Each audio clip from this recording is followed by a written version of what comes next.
everybody, and welcome to Red Wings Rant, where tirades and impassioned pleas for your Detroit Red Wings finally have a home. Yeah! Hey, we're fucking flops. You're so much better, man, when we win. You have a Lions hat and a Red Wings jersey. I'm sporting my new super expensive Mike, this is the most I've ever spent on a stupid goddamn hoodie because I needed something new for the Lions for this weekend. Mike, This is it. It's a gray hoodie, right? And then there's LIONS ironed on, and the new blue Lions helmet is pretty sweet. Would you like to take a guess at how much I just unloaded for this fucking sweatshirt? Give me 110. Oh, over. Oh. Close, but over. Yeah. 95 for a fucking hoodie with some ironed on letters. 95. Anyway, of ironed on, the Red Wings are in third place in the division. Yeah. Woo! Corey Manning throwing it out there first. All the games we got in hand, but it is ironed on. I like it. Hey, Jared got it. 95-99. Nice job, Jared. But nice job, Larkin. Nice job, Red Wings. Mike, great. I never ever have to watch a Florida Panthers Red Wings game ever again. I'll be that much happier. I can't stand the way Florida plays hockey. Well, they were showing our last game, our last win against the Panthers in 2021, and man, did that was a long streak. So over the last couple of weeks, Michigan broke their national championship drought, their playoff drought. The Lions break their playoff drought, and now the Red Wings have broken the Florida Panthers drought. Going our way. We got people coming in hot. Blake with some receipts for me. Remember when Mike laughed when I said we'd win 11 of our next 12? I am manifesting it. Actually, Blake nailed it. Arguably, it could be said I am manifesting it. Lest we forget that I joked, hey, what happens if we get one goal scorer? Let's just start scoring goals and see what happens. And if we don't score any goddamn goals, we don't win. But not today. See? Another one. Another curse that I've broken. How about a goddamn goaltender? Jeez, Pete. 34 shots for the Panthers tonight, and Lions stops them with 2. You gotta give one up to Reinhart. Sort of a rite of passage apparently this season when you play the Panthers. But man, 3-2 to the Panthers. Alex Lyon outplays his former tandem partner and Bobrovsky, and oh god, this just feels so good. Third place in the Atlantic right now, Mike. And we just beat the team that someone might say, well, they have a better points percentage than you. Too fucking bad because we just beat you, you pieces of shit. We do acknowledge it, but we are better than them right now. Corey Manning, welcome aboard.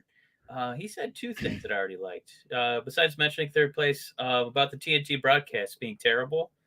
Jared, I'm gonna take it a step further. It is boring, but it's also like we were so spoiled with like Doc Emmerich doing the national games, and he would just beautifully paint the picture of everything happening on the ice. I guarantee he's the only announcer across all the major sports to use the word acquiesce to describe sports action. And he acquiesces that one across the blue line. It's like, wow. Like, it just paints the picture. You could close your eyes and, see what's happening.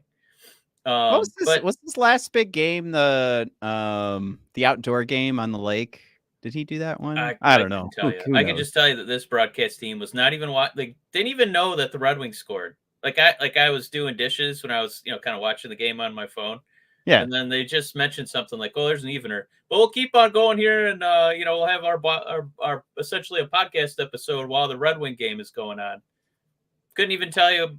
They couldn't tell you one Red Wing except maybe Patrick Kane. Right. I mean, that's who they're still focused in that spot, and he's not even playing tonight. We're still we're going to be without Patty for a couple more games. But if you can, fire up the app Dofu Sportive, because I briefly had the TNT broadcast on, learned my lesson. And I was able to find the Detroit broadcast too. Oh yeah, I'm a goofus who's paying. I'm paying Bally, so Ooh, that's excited right. about Amazon. You excited about that? Excited about what? Soon you're going to be paying Amazon some more money. Oh, Bally. I'm paying Bally. Yeah, soon you're going to be paying Amazon. Didn't they just buy Oh. Bally? Oh, I didn't know that. Yeah, because that company was going under. Well, yeah, Bally's been an absolute shit storm. Yeah, Amazon swooping in to buy that company, filing for bankruptcy. It's pretty cool. Pulled up the new standings. 51 points now for the Wingdings. Panthers, Wings, 44 games played. We're catching up. We're nipping at the heels. At first, I was just kind of like, you know what? I just want to get out of here with a point. That'd be really nice. Just in this, continue the streak. But now I'm kind of like, damn it. Wish we could be a point closer to Florida right now with that. Got that power play. Just this power play is an absolute disaster today until we got to overtime, where Florida finally sat back on their heels. I tweeted earlier. They were just. Oh wait, let me check my tabs here. Make sure I don't have any porn. I was doing that on your behalf too. Yeah. Keep an eye looking on for your adult friend finder. Feetfinder.com. No, this one. Okay, the Ottawa Sun. Okay, that was the only one. I was like, did that one be porn? Yeah. No porn. I did it. All right, good. I was responsible. I was watching the Ottawa Sun babes.com. They're just really pale. But no, I was watching this game and I was just thinking the whole time, especially when you see that Reinhart goal, Florida just dictated the whole game. Like it was just what they would allow is what the Red Wings were able to do until we got about halfway through the game. And especially when it was Big Rass, not just tipping one in, because that sort of needed a little bit of magic. We needed a Big Rass tip because we couldn't get anything to go the way we wanted. So Rass had to use his big frame and tip a shot from Olli Maatta, because that was where the Panthers were like, yeah, we'll let Olli Maatta, fire one at Bob. Bob's, huge, massive frame. He's going to have a good angle on Maatta. No problem. Fire it in. So Big Rass, if you haven't seen the replay of his tip, it is wild. I mean, out of midair and goes up and just barely goes up at an angle that it won't go flying over the net, but goes over Bob's shoulder. Boom, you made a choice that was yours. But it was goal number 2. But go ahead. No, I was just going to say, we're going to bring up Zegras later because I still have a fetish for that guy. But this was a game I was like, I regret not putting money on it just because you had a feeling this was a game that Rasmussen was going to score. I can't remember who he two-handed, and there was no call. And then it just led into another 5-on-5 scrum. But then he was sitting on the bench God, what was that TV show? Orange is the New Black, where he's just sitting there making crazy eyes at the ice. And I'm like, my God, this guy's going to score. And it was 2 shifts for him later. He got that beautiful deflection. As much as I toot the horn of Zegras, this was a game that screamed, we need a 6'6" guy with a little bit of hand action in front of the net. And he came through for us. But man, the comments coming in hot. I do want to throw in there because people did hate the TNT broadcast. Blake, tongue in cheek. No college words, Mike. Well, it's from Doc. Acquiesce. Get it in there, Blake. Dofu, if you fire up your mobile device, it's DOFU Sportive. And it gives you the broadcast, basically every single game, every single broadcast. It is free, so you do have to sit through a paywall ad, but they're 30 seconds. Dr. Disinfect. I don't think I've said hi to you before, have we? Maybe it's been a minute. How you doing? Just throwing some flowers out for the D-Boss. Decoy. Blake, Blake is on a hot streak. Yeah, go ahead. Blake's on a hot streak because I wanted to touch on this too. Larkin owed us a goal because he had some pretty rough entry attempts on the power play, especially on the one that led to the shorty. For Reinhart. Yeah, I thought that this episode, Matt, was going to be touching on, I think Larkin's still hurt or something, because he looked pretty rough on those turnovers, but all's forgiven with the goal. Well, yeah, before we get to the OT goal, I did want to keep our I wanted to keep talking about the Rasmussen story for this game, because even though Larkin gets the OT winner, I think he did enough with his 2 bad turnovers that I'm 100% giving the nod to Big Ras for the MVP of this game. He's my first star. It was that second goal, and I don't know if we want to play the game here of getting kicked off YouTube or whatever. Oh, That's God. my favorite game. Wait, let me just crank up the sound, man. Am I gonna ruin the magic here? I can't get my goddamn mouse to work. There we go. Hey, there's our live stream. Guys, check us out at Red Wings Rant. Yeah, it was, I mean, this is the one that does it for me, right? Like this is Big Ras doing his thing. Was that, I can't tell. Is that I'm so blind. Is that Montour that's trying to get Big Ras, and Ras just keeps ragging the puck behind the net around Bobrovsky, and he's just waiting until he can get an open man to take a shot at the net. He's bringing more Florida Panthers to him. I mean, it was just, this was the thing where when I tweeted earlier and it was like, God, we can't get anything going. That's where Big Ras does the tip. That's where Big Ras sets up this play. And if you're going to get goaltending like we got from Alex Lyon for the rest of the season, Mike, if we have our starting goaltender, these are the kind of games we could finally start to pull out of the hat. These are the things we didn't have the first half of the season. And now all of a sudden January, maybe I should say all of a sudden Lyon comes back, but all of a sudden January hits, and this is a team that can look like they're outplayed for half the game. And honestly, this looked like, especially with Reinhardt's shorthanded goal, it just kind of looked like this could have been one of those games where the floodgates opened. Yeah. But you've got a guy that's going to keep them closed in Alex Lyon, and you could give your boys the time to get their shit together. I always think of that Morty talking to Summer, like, get all your shit, Summer. Just get it all together.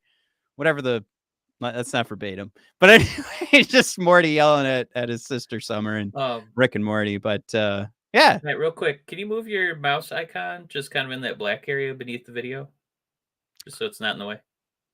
There you go. That's not the real reason. I just wanted to also judge the size of your mouse icon along with Ketzel, who's like, "Why is your icon so gigantic?" Jesus, Matt, granddad over there. I can't see what I'm clicking on. I swear it is really small. I don't know. Guys, it's so small. Leave me alone. It's small. Okay, it's normal size. It's average. Yeah, it's great. All right, other shout out too. Because I'll throw out there, microwave those cats. Oh, this is a comment from X. Alt throws that out there. That got me thinking too. Huge shout out to DeBrincat, where the whole game I was thinking like, man, he struggles to find like real chemistry with anybody but Patrick Kane on this team. I mean, like real consistent. Yeah, he really bummed me out today because I was like, are we going to say his name? And then he saved the day by drawing that penalty in the third period. Exactly. And against, of all guys, Ekblad is the one that he gets put in the wrong position. And that was also like the penalty that he forces the issue on is just a hard-nosed play, and it's a legit hooking call. Like, it's not one of those tic-tacky things. It was Ekblad could not get he couldn't get the step on DeBrincat, so he had to do something. And DeBrincat's just rolling through, trying to get, try and make some space. If you want to say that's all, his whole goal was for that possession, fine, you can win that argument. But to me, it just looked like DeBrincat was trying to win the puck so that he could get a shot on net, and it turned into a power play, which ultimately, again, now we can start praising Dylan for, which I thought was a hell of a play by Dylan too, to kind of throw out. I don't know if it wasn't quite like a juke, but he kind of gave that fake shot to give himself some space right between the circles. And, I was looking it up earlier today. Jay Fresh put out his new 23-24 player cards. Okay. So thank you, Jay Fresh. Taking a look at guys like Perron, who's been our first line for us recently, but just barely cracks the top half of the league comparatively. But Yeah, great job by Parad winning those battles in the power play. I think he won 2 or 3 battles to keep the possession for Detroit. Huge job actually by all 3 guys playing around Larkin. I think you had Comfort, Perron, and Ghost Bear. Just, I mean, it did look like the whole time it was just like, how can we get the puck back over to Larkin? And Larkin went ISO. He went Kobe, right? Like he called a shot. He went Patrick Kane. Yeah, he went Patrick Kane. Dare we say? Man, let me throw in a few more comments here because they're coming in hot. Yeah. GLJ, welcome, bud. I feel like I haven't said hi to you in a minute. Again, Big Res. You can't teach that 6'6". Saying learning puck protection from Perron. GLJ, when he has games like this, it's like it makes me want to completely reconfigure how we calibrate like roster construction. Oh, I see. Let's just get a bunch of 6'6" guys who can't really skate, but they're just so big they'll use their big body to hold on to the puck, and there's nothing you can do about it. Maybe you just feel that way when Ras has a good game, and every time you play the fucking Florida Panthers, God, I hate watching them play hockey. It's so boring. It's like the anti-Maple Leafs, you know what I mean? Where it's just up and down. In Florida, my God, is it slow, wet cement, trudging, and just muck. But we had another one in here too. Decoy. Man, I was actually going to touch on that one. It's not the size of the pointer, it's the motion of the mouse. Decoy. Love the support for Matt. Love that. Kessel throwing me some flowers for the beanie. Yeah, this was a Christmas gift. I just got lucky on this one, but it's pretty sweet. Jim Johnson saying Dylan was quiet. He was arguably loud for the other team until he decided to help the Red Wings in overtime. Silver throwing out a Ric Flair woo. And then, Dan B. He had another comment I forgot to touch on, but he's saying, like the physical play from Clem and Shady. Sprong needs more ice time. Yeah, he ever since Kane went down, Sprong has really, stepped up. So that's good to see that he's kind of taking advantage of, some more opportunities. Oh, Matt, how do you feel about this one? Ketzel saying the Panthers are the Islanders of the South. Explain yourself. Jared's already sold, Matt. Okay. I will push back and say I don't hate playing the Islanders because I feel like the Red Wings do okay against them, but I hate playing Florida Panthers. I hate it. Oh, is that what that means? I didn't know if it was like... I don't know if it's that. We're waiting for some more follow-up here. Oh, boring effing play. No, I kind of agreed with Paul Maurice the other day. He was talking about the media and how they've been covering Matthew Tkachuk so far this season, and the Paul Maurice way of just kind of being like, I'm smarter than all of you. But I still kind of agreed with him. But he was just doing that game of like, you guys have all been spending the whole season talking about how Matthew Tkachuk has disappeared, and he's going to come along and get a streak, and you're going to say, "Well, Matthew Tkachuk's back," and I'm going to say he's never gone anywhere. And I kind of agree. Like, Tkachuk is still doing some great things. So I mean, I think I hate to say like, I hate to say they're just like some bounces away from being like a super interesting team again. But I also think you're seeing a Panthers team that did get shut down by Lyon, but ultimately when they got to that third period, and especially like those last 5 minutes, I think both teams were like, God damn, we need this 1 point. We're not going to give up an inch. So I think it got boring from both sides. Like it was like tight. And this is the kind of stuff like, now that you have an Alex Lyon, I think Jared, call it boring. I totally agree with you there, but we're gonna lock in here for a lot of games like this, especially against our division till the end of the season. And I'm not saying anything you guys don't already know, but like, this is the fucking hockey we've been waiting for, right? I mean, we're jumping out of our pants because DeBrincat pulls gets a power play for us with 40 seconds to go in the third. The reason I'm going to push back on that is I will say that it's cool to feel like the games matter standing wise. But this, I don't know if you agree or not, but this was an ass kicking by Florida. Like, we stole that game because of Lyon. I didn't feel like we deserved that win at all, but I'm glad we got it.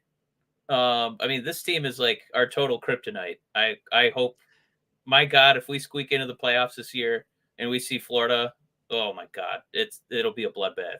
Yeah, how many times did we? And I know you're not going to argue against this, but it's like, how many times did we were up like 5-1 on San Jose, and then we give up like 3 shorthanded goals, and all of a sudden it's 5-4. Like, we totally deserve to beat the shit out of San Jose. Like, well, second week of December, we've had a ton of games where our goaltending has let us down. So we need a couple of these games where Alex Lyon is the one who's keeping us in it. And I know that's, you're not going to argue against that, but I think the law of averages right now is catching up in a big way. It feels good. Yeah. Ketzel throws out there. Love this comment. The pendulum has swung back. Because we've definitely been the victim of these going the other way, where we dominated play, and it's like, God damn it, we just can't break through. Yeah, just something about, they see that Bobrovsky, that name on the jersey, and they just stonewalled. Right. Yeah. I'm going to apologize real quick, guys, because we weren't going to go too long tonight, especially on these post-game episodes. So this is celebratory. We want to talk about, Mike wanted to bring up Zegras. I have a couple other trade targets I want to talk about. Big win for the Wings. Give us just like a minute and a half. I swear we'll be right back. Oh, we got to get the ad in there. Then we're doing trade stuff. Yeah. We know hockey games move fast, but with DraftKings Sportsbook, an official sports betting partner of the NHL, you can score faster than anything happening on the ice this week. New customers can bet $5 and get $200 instantly in bonus bets. Guys, we love our wingdings. We've got some huge games coming up, including against Tampa Bay. We could be on a lucky streak. Speaking of Detroit sports, going up against Tampa Bay twice this weekend? I don't know, but you got to check out DraftKings Sportsbook if you want to continue the winnings in your own wallet. Download the DraftKings Sportsbook app with code THPN. New customers bet just $5 on the NHL and get $200 instantly in bonus bets. Only on DraftKings Sportsbook with code THPN. The crown is yours. Gambling problem? Call 1-800-GAMBLER or visit www.1800gambler.net. In New York, call 877-8-HOPENY or text HOPENY 467-369. In Connecticut, help is available for problems gambling. Call 888-789-7777 or visit ccpg.org. Please play responsibly. On behalf of Boot Hill Casino and Resort in Kansas. 21 plus, age varies by jurisdiction, void in Ontario. Bonus bets expire 168 hours after issuance. cdkng.com/hockey for eligibility and deposit restrictions, terms, and responsible gaming resources. NHL and the NHL Shield are registered trademarks of the NHL and the National Hockey League. Copyright NHL 2024, all rights reserved. And we're back. Wanted to quickly mention, oh wait, didn't the game change to 8 o'clock? Anyway, the Red Wings time change, Tampa and Detroit this weekend. Of course, our Lions will be playing the Bucks. If I can mention real quick, I tweeted, it's my best buddy from high school. We do that, once a day. We at least have one conversation about the Lions. The one thing I'm scared most about against the Bucks is that I'm not worried. And that has me worried. That's what has me shook. I was really scared of Stafford. I was really scared of them tearing apart our secondary, but the Bucks, I'm just like, I'm not worried, and that's what's got me worried. But anyway, Red Wings, keep an eye on that Sunday calendar if you guys have it uploaded to your phone like I do. Won't be starting at 5. We'll be starting at 7, so we can all watch. We can watch the Lions take down Baker Mayfield. It really it's a perfect setup for the Lions. I really think the matchup is perfect. I don't know how many Mike Evans drops I had to watch in the end zone The only reason the Bucks are playing the Lions is because Philly did not care. Wings and the Walleye re-up. Couple of quick little tidbits out of the way here. Good news there. We could still go to Toledo games and wear our Red Wings jerseys. Woo! And Alex Lyon cracking the top 20. He's actually number 11 since the beginning of the year for goals saved above expected. Now, these Jordan Binnington numbers are fucking insane. But I didn't want to call out Lyon, but it's no new news. So while we're sitting here celebrating our big win, 6-0-1 in our last 7, Mike, now it's time to talk about improving this team. And well, this isn't the name you wanted to start with. Oh, what? Who put that in there? Who got in my? Okay, whatever. Andrew Copp being 6% WAR. Who put that in there? Where's your boy? There he is. There. I don't know why I put the one you wanted to talk about last. I thought I put it first. Mike, Trevor Zegras. No, there's definitely other positions in need, right? Defense, goalie, unless Alex Lyon just keeps riding this hot streak all the way into May and June. That'd be pretty nice. But I mean, there aren't a lot of guys with this kind of creative offensive talent that just at age 22. Where there's a little bit of smoke of him potentially being available. I kind of posed the idea of a trade for him in the Discord, and it was quickly shot down. Oh, bang! Yeah. Nobody on board with this. But man, I think the main thesis on this is, the Red Wings don't have a ton of upper echelon scoring talent. I think it's pretty evident as soon as Patrick Kane, 34-year-old, one-hipped Patrick Kane, goes down. It's kind of like, ooh, I don't know how we're getting goals. So I mean, this is a guy who, young age, he's already got a couple 60-point seasons. We know what he can do with the puck as far as a goal scoring capacity goes. No, he's not a all-time two-way forward. Playing 200 feet of ice. We can't all be Datsuk. Ketzel, thank you, doing it for a 6th-round pick. How generous of you. I'll see your 2 7ths. How about 1 6th? Hey, I mean, Pat Verbeek comes calling. He's got to do us a solid, right? But I really think that some of us are nuts. Like, if you wouldn't want to pick up a guy like this, because I think the proof, Matt, is in the pudding that guys are going to play better. They're going to suddenly not be injured as much when they're happy. And I don't know how fun it is to really be a Duck right now, but it is pretty fun to be a Red Wing. And I guess, Matt, I'm kind of using as my poster boy for this scenario DeBrincat, where he suddenly rediscovers his scoring touch, rediscovers, what it's like to be, happy on the ice again.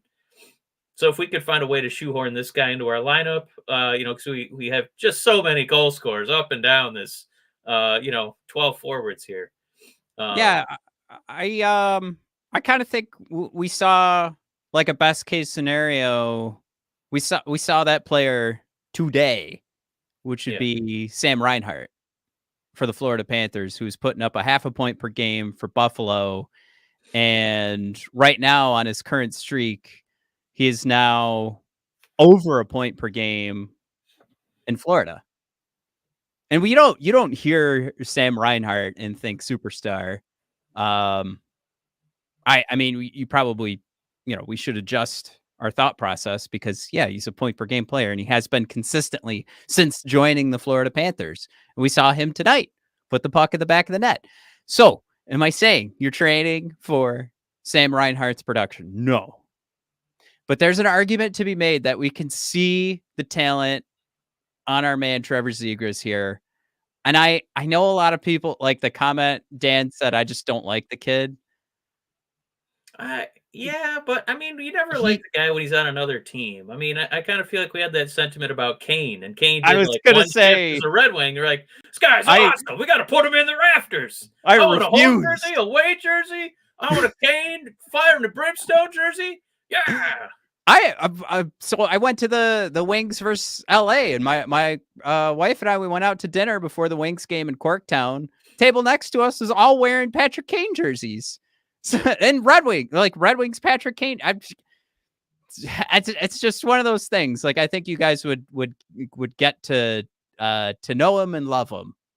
From, he does have some pretty goofy, like, he has like a pretty goofy online persona that the Ducks push out there.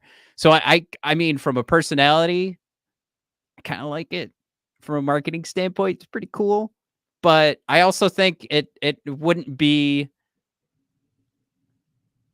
I think if you looked at this and looked at his production so far this year on a shitty Ducks team that's trying to tank, I would say, yeah, I would tell you the production probably should be that low. But I mean, this is a kid who's shown like he could be super creative, and I think it's one of those things too. Like, you put him around a team that's excited to win, that's trying to play right now. And I like your example, like your example of DeBrincat. I think if you took a look at the production from Sam Reinhart, nobody was guessing that he was going to do what he did with Florida. And of course, you're talking about a guy a little bit deeper in his career. But still, this is, for what it could be at 5.8. Like, I know why the Ducks are like, okay, maybe this is a spot where we can try and put more guys, sort of in the same, what do I want to say, like timetable right now. If they are not sure when the reset button was actually hit. Was it hit a few years ago? Did we re-hit it when we brought in a new GM? I don't think they know. They're in a trouble spot. But one of the things that we do know is that the trade talk has started for Trevor. And I will land on this. I'm not going to hate it if it happens. It's not anything I would force. We've had this conversation before, and I think it's very important that the Red Wings try to go into anything for this year's trade scenarios, walking up to the trade deadline. Nothing needs to be forced. But if the right thing comes along, if Ketzel's 6th rounder for Trevor Zegras comes along, you take it. God damn it. Obviously, I'd give up a little bit more than a 6th rounder for Zegras, but a 22-year-old 2-time 60-point scorer, and they want, a first-round pick and a second-round pick and a contract to make the numbers work. I mean, I think you're nuts if you say no to that.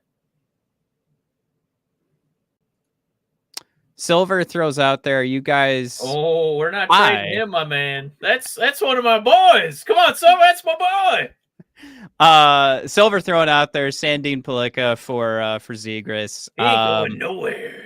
No way, man. Yeah. I mean, especially like the right side of the D. I was going through the entire NHL today, especially the teams that look to be on the outside of the playoff bubble. And it's rough going. Let me tell you, it's not going to be easy, and you're going to have to hope another team falls. And that's where we can kind of start this next piece of the conversation here. Because I do agree with you, Mike. I don't think the offense is a trusted finished product. I think if you are going to make a trade, if we're talking about like a rental, that seems like in the long run, that'll be a mistake. Because I don't know how deep this team could go in the playoffs. If you go deep, you have Magic. So you just trust Magic at that point. You don't force it with a rental. Magic is Magic. That's what this team would need to win a cup this year. But if you're going to pick up a 22-year-old kid with 3 years on his contract, that's not a rental. That's something where you're like, hey, this kind of fits in the core we're building right here. This kind of, this, you can shoehorn this right into the Seider and Lucas Raymond age group, and you could start to build a line there. Ho! Like, that's, how many years have we done the thinking where it's like, yeah, get rid of Anthony Mantha. He's not going to fit with the future core. Like, you could be bringing in a guy that fits perfectly with the core you're building right now. So there's a lot of arguments for. I get the arguments against. He isn't proven. I just don't, especially with the cap going up. I don't see this as a hindrance, especially when we're talking about how forgiving we are for Andrew Copp's salary, and especially the people in the comments, and how I get so much crap for giving this guy a hard time. That's $5.6 million for the 6% projected WAR guy in the NHL. Yeah. And I'm asking for a 66% guy at 5.8. I don't know. Would you say we could play him at center, or would you be playing him on the wing? I guess it's going to depend on what's going on with like. Is Danielson the real deal? Go ahead. Yeah. I guess that'll depend on, what we throw into the trade, because then it would probably have to be somebody like Veleno, because they'd probably want like somebody in the NHL, Veleno, and then you got to throw in Berggren or Wallander and then picks. I would think NHL guy, kind of a high level prospect, and picks. I'd agree with that. Gosh, I almost think it might have to be like Casper or Danielson. Now that I think they're going to sit on Big Red. I don't think Danielson's going anywhere, but yeah, maybe Marco Wallander first, third. Don't you picture him in the top 6? And I still don't mind Comfer and Larkin in my top 6. So I think you're looking at a winger, but yeah, a guy who could potentially play center too. That's nice backup to have on the ice. I'm going to jump on Jim Johnson's comment here because I pulled up a couple of Calgary Flames. Now in the video game, Mike, in the video game, I set up Patrick Kane, Clayton Keller, and Noah Hannafin. Set up a nice core, won the cup a few years in a row. That worked out for me. The Hannafin's on the left side, though.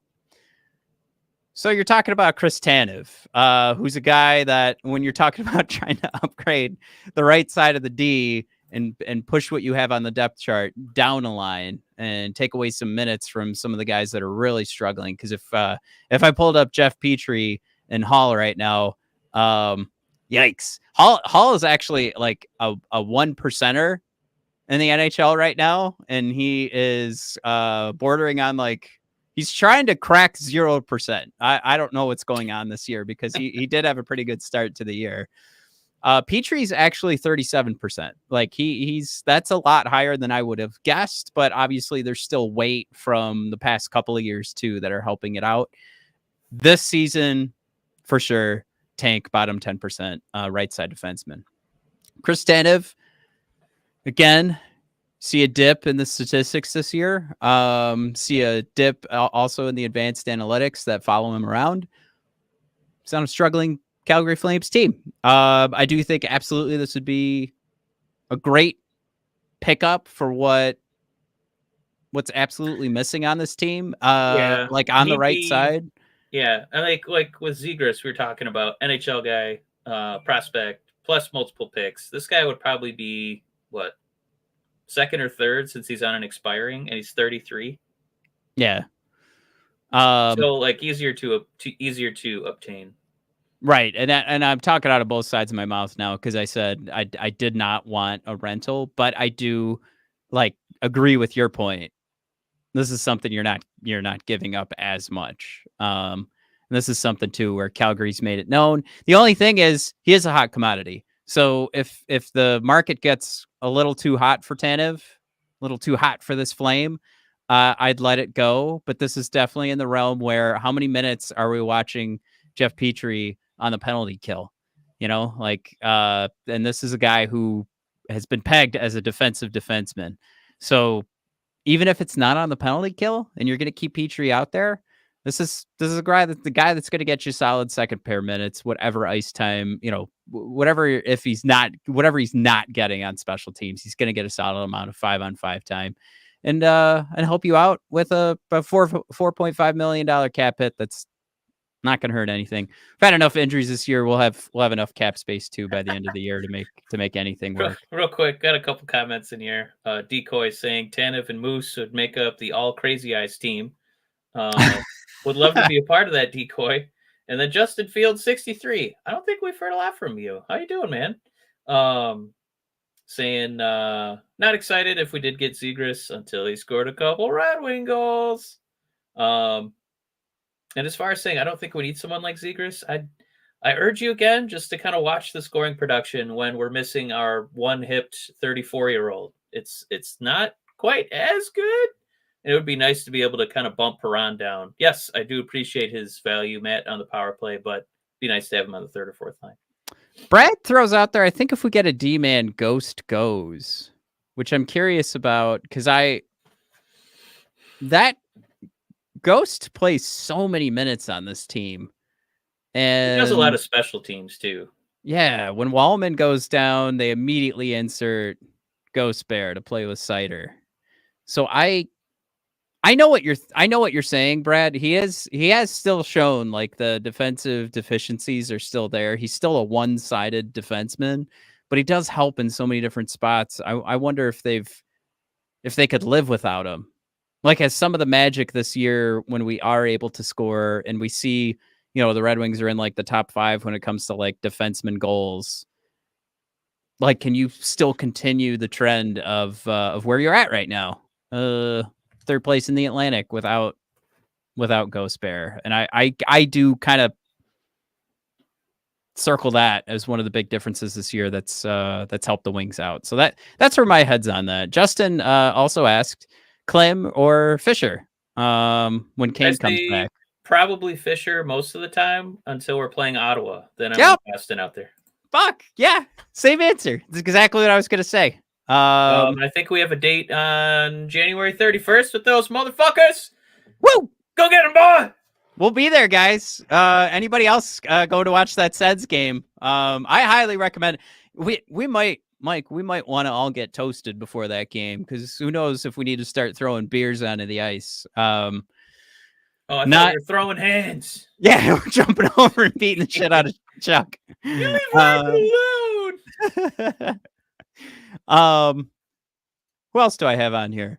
Now, Noah Dobson on the right side. Mike, another offensive defenseman here, does play pretty well at the PK there.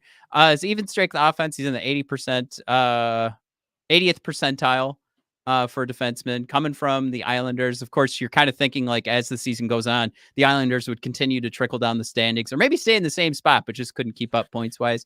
Finishing looking good. And you could see first assist. This guy does pretty good job of setting up his boys. So I'm going to throw this out there. I think this is a solid one that there's enough of an issue here where on the right side, you're going to improve over Jeff Petrie, where Jeff Petrie, you know what?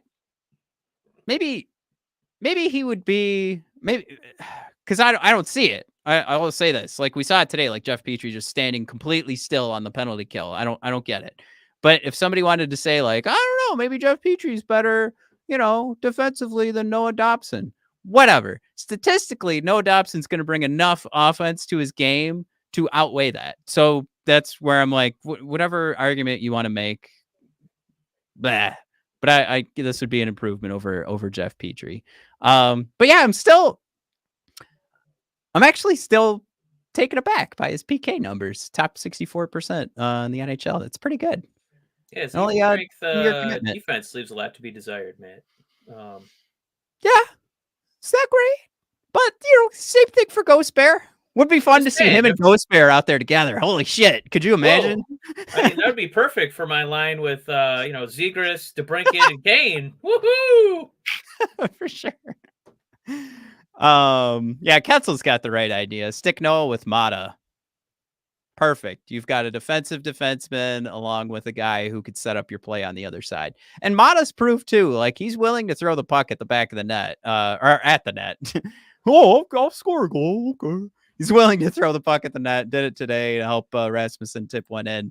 That could be something where Noah knows what's up. He knows where to put the puck. That's where that first assist statistic comes into play. I do want you to defend the inclusion of one of these player cards, Matt. Yeah.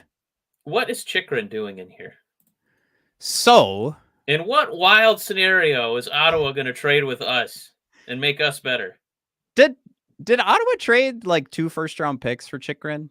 Was that what does anybody remember? Can I ask that to the comments? I don't want to look it up because I think we want to just talk about the narrative here.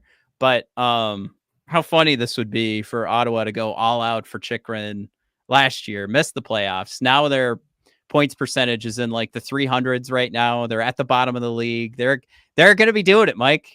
They should just go in full tank mode. All right, you ready? It was a first, a second, and a second. That's it for Chychrun? That's not so bad. I thought it was a couple of firsts. So that's that's doable. You got to imagine like Ottawa's going to turn around and say, "Can we get this in return?" I don't know if I'm willing to do that, but I do think the scenario is really funny that we would just take Chikrin off their hands. But yeah, it's interesting too to see him on. If you guys want to look at his WAR percentile rank, if you guys are watching on YouTube with us, so again, looking at the J Fresh player cards, Chikrin is actually on this shit Ottawa team is sniffing the 75th percentile. And he's one of these guys that everyone, even though he was on like the failing Coyotes, everyone always like kind of pointed to him, even with these lower advanced analytics numbers, that it was the Coyotes that were holding him back, but he is a guy that can be counted on. Injuries have been a problem.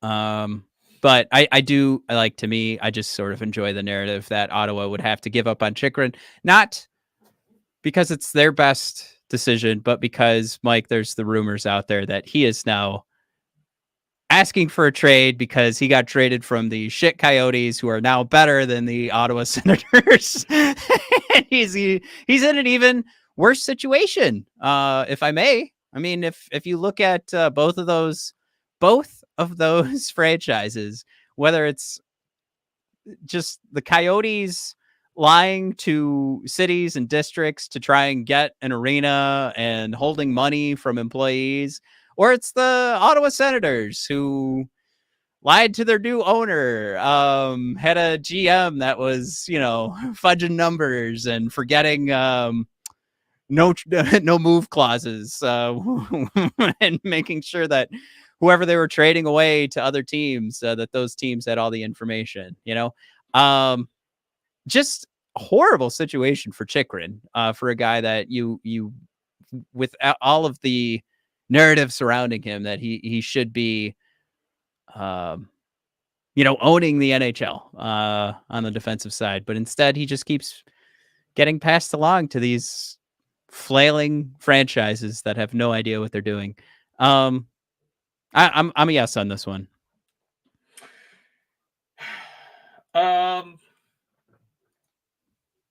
Dan B, Chikrin and Kubalik for Petrie, Hall, and Husso. Dan B, let's do it. Load it up. Yeah, I think Brad thrown in there Chikrin would take a big piece. Yeah. Especially from us. There's probably going to be a Red Wing tax at this point. Like, you got to throw in an extra pick from what everybody else is doing. Yeah, especially with the Brinket working out so well, a point per game pace for us. So it's one of those things too, like that has to affect the next decision. It's not like it should. I'm just saying from Ottawa's perspective. So we want to hit a couple more of these, right? Or did you have anything else you want to add to the Chikrin? Other than the strong unlikelihood of it happening. Yeah. Not really. I mean, it'd be kind of cool, but yeah, I don't put a lot of eggs in that basket because I think Ottawa's done doing business with us. Here's another one. Washington, another team that we've worked with in the past, and now they have former Detroit Red Wing Nick Jensen. Oh my God, this guy Yzerman is drooling all over this guy. He's like, well, wait, he's in his mid-30s and he's got how many years left on his contract? Yum, yum, yum, yum, yum. Oh, over 3.5. Oh, 4.1 mil. Oh, sign me up.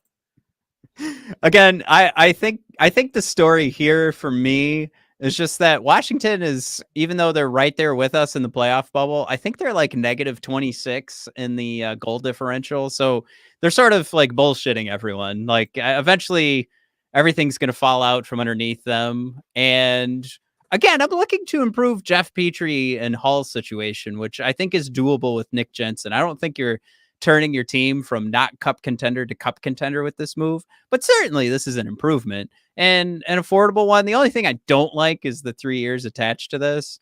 But I think if you pull in a Nick Jensen, you're doing the right move to kind of iron some things out. And like earlier, I think it was Ketzel, were you the one that said Mata Dobson.